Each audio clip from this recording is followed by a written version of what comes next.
don't know about you, but I am 100% the type of person who can stand to watch movies like several times over. If I had to choose between going the rest of my life only being able to watch movies I have never seen before, or only being able to watch the movies that I've seen at this point in my life, I could be happy with only being able to watch movies I've already seen by this point, because I mean, I kind of already do that anyways. Like, I have a very long list of movies that I have seen several times. They're trusted, they're known, I know I like them, and so I am looking for books that give me the same vibes as some of my absolute favorite movies. So today we're going to be reading books that are supposed to have the same vibes as two more of my favorite movies, Knives Out and Enola Holmes. Knives Out is something that I've talked about a lot because the inheritance games is often sold as being a Knives Out-esque book, but I've already read the inheritance games and I did love it. 5-star series. But we're gonna try something else. Try to find something that's a little less popular, a little bit less talked about, that gives those same vibes. So today we're going to be reading These Deadly Prophecies, which is a new release for this year. And then we are going to be reading Stalking Jack the Ripper by Carrie Maniscalco, because Stalking Jack the Ripper is about a girl who, I think she wants to be a mortician. She either wants to be a mortician or she wants to be the kind of person, doctor, that performs, shoot, what are they called?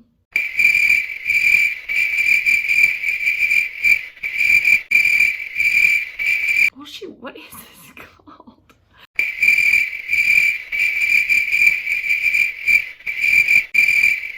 I cannot for the life of me remember. Autopsy. It was embarrassing how long it took me to remember that. Anyway, I can't remember if she either wants to be a mortician or if she wants to be the kind of person that can perform autopsies on dead bodies, but she wants to do one of those. And I think this takes place in like the 1800s, and that is like big no-no for girls, which is like the same thing as like Enola Holmes, where like she wants to be a detective, but she's, you know, a young girl, she's supposed to go to finishing school and like get married and blah blah blah. And so they both are like trying to do things that are not like traditionally socially accepted for girls at the time. That it's very much giving Enola Holmes vibes. So yeah, let's get started. I started These Deadly Prophecies. So far it is very, very similar to Knives Out. So let me give you a little bit of a synopsis. Not a synopsis, a little bit of a, what even is this book about? Follow this girl as she is a sorcerer's apprentice. Her teacher, he's killed. So now she's all tangled up with his family, trying to figure out who killed him or how he died, because he prophesied. Specifically, the female main character deals a lot with prophecies, and so that's what she was learning from her teacher. And he prophesied that his best beloved was going to kill him, and she was one of the last people to see him alive. Now she's all tangled up with the family. I'm really enjoying it so far. The banter is hilarious. He started calling her Squishy Wizard because she doesn't have any muscle. And so now he just calls her Squishy Wizard.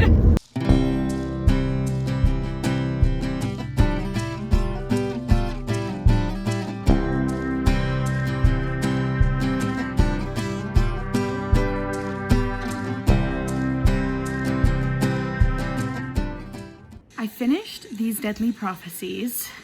It's Knives Out, just in a different font, literally. So it gave exactly what I was looking for. Then I started reading Stalking Jack the Ripper by Carrie Maniscalco. And like I said, it's been a couple of days since I finished These Deadly Prophecies, and I'm barely 80 pages into this book, but the romance is picking up a little bit. And if it's anything like Enola Holmes,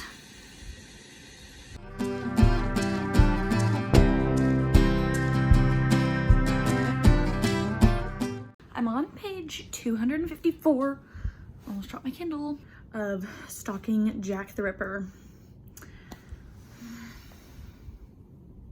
I know I said probably in this exact same spot last night that I was hoping that the romance was gonna pick up. Spoiler alert, it hasn't. And I've read probably like 40% since then. Our male main character in this book versus the male main character in Enola Holmes are very different. Like in Enola Holmes, Lord Tewkesbury, he is a little golden retriever, loves his girl. He's head over heels for her. Like from the moment that they met, he's smitten. And he just loves her and he follows her around like a little puppy dog. This guy, he's like a Doberman that you haven't really gotten to know yet. You know, every time he sees you, he's still gonna like bark at you. And you know that like underneath that hard shell exterior, he's just a sweetie, just a little puppy, but he's like still barking at you every time you walk in front of the door. That's what this guy is. And it's kind of annoying. They're like, would you just relax? Like, what is the big problem? I think that this book is just slow. Everywhere, just slow. I'm gonna finish it tonight. I'm not gonna go to bed until I finish it. Watch me read like 2 pages and then fall asleep. Oop, well, we're gonna hope that doesn't happen. It is midnight. Oh well. I finished reading Stalking Jack the Ripper, and I was right. Last night I read like 10 pages and then I fell asleep. I think I'm gonna give it a 3 stars. The romance kind of frustrated me because really for the most part, like you didn't see how the guy loves her. Like you would just hear him tell her that he likes her, but he's also a shameless flirt, so like she never took him seriously. So that was annoying. Also, in terms of like the case and them trying to find Jack the Ripper, our main character was really annoying because like once you got to a certain point, all signs pointed to who was Jack the Ripper. But at every turn she was like, oh, I can't believe it's this other character. And you're like, there's literally like no evidence to support your statement that the other character is Jack the Ripper. She's our narrator, so like you only have the information that she has. And it's like, I was able to make the deduction that it was that character eons before our main character did. Low-key, why am I feeling like I should give this a 2.75 stars? Like, there are at least 3 other books in this series. And like, I don't even want to pick up the second one. We read 2 books in this video. We read These Deadly Prophecies by Andrea Tang, which was supposed to be a little bit of Knives Out vibes. And I definitely really loved the trope of like an old billionaire dies and like gives all of his money to a girl who's just like not in her family, his family, you know? Because like that's what happened with Knives Out, that's what happens in the inheritance games, and that's what happens in These Deadly Prophecies. There was a little bit more action in These Deadly Prophecies since you are dealing with sorcerers. And so there are like people trying to kill people. It was very fun, and I was very glad that a potential twist that I kind of saw like could have happened didn't actually happen, because that would have made me really sad at the end of the book if that twist had actually happened. I can't remember what I rated this book, but I really enjoyed it. I would recommend.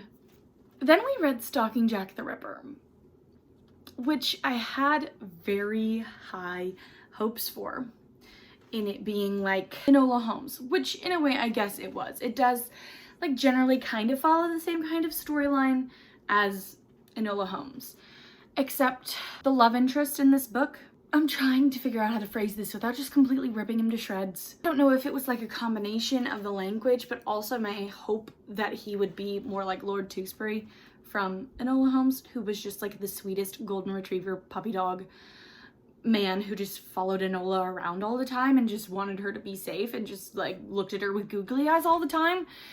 But this guy, he was very abrasive. He was very, very cocky. There was nothing about his actions that showed that he was in love with the girl. And then it was just a lot more gruesome than I was anticipating it being. The main girl, she wants to be a medical examiner, but it's like the 1800s, and so obviously girls are not supposed to be medical examiners. They're supposed to, you know, make dresses and talk and have tea and gossip with the other girls. They're not supposed to go out and learn how to be medical examiners. But this book was just a lot more gruesome in that aspect than I had anticipated. You know, like straight up talking about the girl like putting her whole hand in the chest cavity of the cadaver that they stole from the morgue.